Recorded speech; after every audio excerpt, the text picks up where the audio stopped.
بسم الله الرحمن الرحيم. الحمد لله وكفى والصلاة والسلام على النبي المصطفى وبعد. أبليين كي قبجمتوني كينيا رجفتوني مسنسوان كان كينيا. السلام عليكم ورحمة الله وبركاته. درسين كينيا هدا شخصية المرأة المسلمة كما يسوقها الإسلام في الكتاب والسنة جد. أن يما دبرتوتا إسلاما akka islaamummaan qur'aanaa fi hadiisa keessatti dubartoota islaamaatiif eenyummaa siinuu ibse dubbata. Juuza lammaffaa kitaaba keenyarraa halqaa 18ffaa. Innis mata dureen waan an qabadhee isinitti dhihaadhee baarakallahu fiikum. Rabbi isinirraa haa jaallatu. Dubartoonni islaamaa ka islaamummaan qalbii isii keessa jiru, ka iimaaniin qalbii isii keessa jiru, abbaa manaa isiitii fi of jaallachiisuu barbaaddee waan abbaa manaa isii gammachiisu arraba isiirraa baafattee, laphee isiirraa baafattee, qalbii isiirraa sochoofattee arraba isiitiin illee abbaa manaa gammachiifti jechuudha. Halqaa darbe keessatti waan Ummu Suleymiin goote dhaggeeffattanii dabarfattaniittu. Ammas caaltuu dubartiitu hadhanuu waliin jirti. Mawqifa isiin caalaa halqiitii waliin goote jaalala ofiitti mul'ifachuu, hawwiisii arraba mi'ooytuu qalbii jaallattuu akkasinitti mul'ifatte.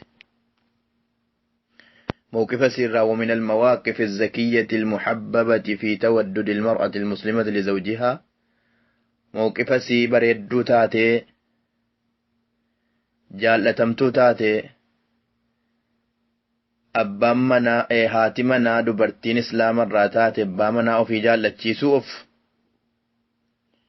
mawqifa sirraa waan nama gammachiisurraa mawqifa hedduu qabdi. silaa giiftiin Aayishaan abbaa manaa ofii jaallachiisuu keessatti waan dubartiin islaamaa gochuu qabdu. maa qaalatuhu ummul mu'miniin as-sayyidatu Aayishaa linnabiyyi sallallahu alayhi wa sallam حين عودته إلى نسائه. وان عائشان يرو رسول ربي صلى الله عليه وسلم دبرتيو في الراككته أن سنما ولين انجراد دو سن ولين انتاو هم جيتو كوجة دي الراككته. سببان ساسينا أدى أدى كيستي إبساميرا سني إبسيرا وان رسول لي الراككتشو دندئف أن هم جيتو كو سني ولين انتاو سنتين فيدمو سنين أرقو جدي الرابكته في. dubartoonni rasuula rabbii gaa akkuma isin hubattan ilmiin jira bira jiraachuu wajjin, kabajni jira bira jiraachuu wajjin, ulfinni jira bira jiraachuu wajjin, kabajni jara nurraa illee dirqama ta'uu wajjin rabbal aalamiin jira kabajeef rasuulaa qopheesse.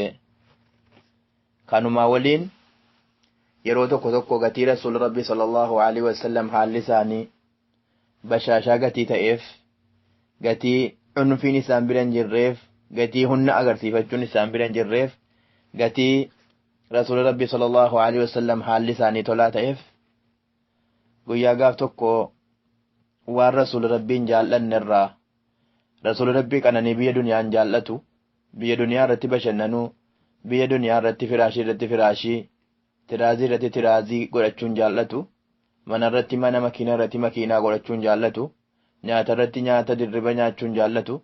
Rasuulli alayhi salaatu wassalaam fidaahu abii wa ummi ji'a saditu irratti baha, jiini lama dhumee sadaffaan irratti bahaaftuu mana isaaniitti ibiddiin boba'in bisaanii fi tamriidhaan otuu jiraatanuu jennee dhaggeeffanneerru. Rasuul rabbii sallallahu alaihi wasallam etu caalaa khalqii ta'an otuu dunyaan karaa hundaan isaan kaddamtuu barbaaddu sal'eenii nakliirraa dhahame, qola nakliirraa, baala nakliirraa dhahame sal'eeniin beektanii isarra ciisanii jennaan maddii isaaniitti assaree footoo irratti kaase jennaan Umar yaa rasuula rabbii machallaa waan lallaafaa siin tolchinuu yookaan firaasha siin qopheessinuu jennaan maalii walid duniyaa, maaltu anaaf duniyaadhaa jira, ammamin bira tura duniyaa bira jedhanii didanii seenaa adda addaa keessatti dhaggeeffattaniittu akka isaan duniyaan barbaanne jechuudha. Rasuul rabbii sallallahu alaihi wasallam gaafa ganda akhiraa deemanuu qobbortiin isaanii mana Yahudaa jira jennee dhaggeeffattaniittu. sababaan isaas garbuu Yahudaa biraa fudhatanii haala baytii ofii nyaachisuuf kobbortii ofii qabsiisanii yookaan abaayaa ofii qabsiisan jechuudha. Haala kanaan Rasuul Rabbii sallallahu alaihi wasallam shillimaata duniyaa ofiilleen fedhanu ahlii ofiitiilleen fedhanu jireenya biyya duniyaa keessatti hooma bircuuti isaan gaha hooma yartuuti isaan gaha dubartoonni itti naanna'anii yaa Rasuul Rabbii jedhan akka dubartoonni Ruum kan Faransaa kan Faaris akkasinitti jiraataa jirtu la Faransaaniif Faaris adda adda akka dubartoonni Ruumii fi dubartoonni Faarisitti jiraataa jirtu Faaris akka yeroo keenyaatti Iraaniidha. Akka jarritti qanani'aa jirtu akka jarritti boonaa jirtu akka jarri uffataattu warqee fi birriidhaan gurra ofiitii fi irree ofiitii fi miila ofii shallamtee jismii ofiitiin uffata adda addaatiin of shallamtee jirtu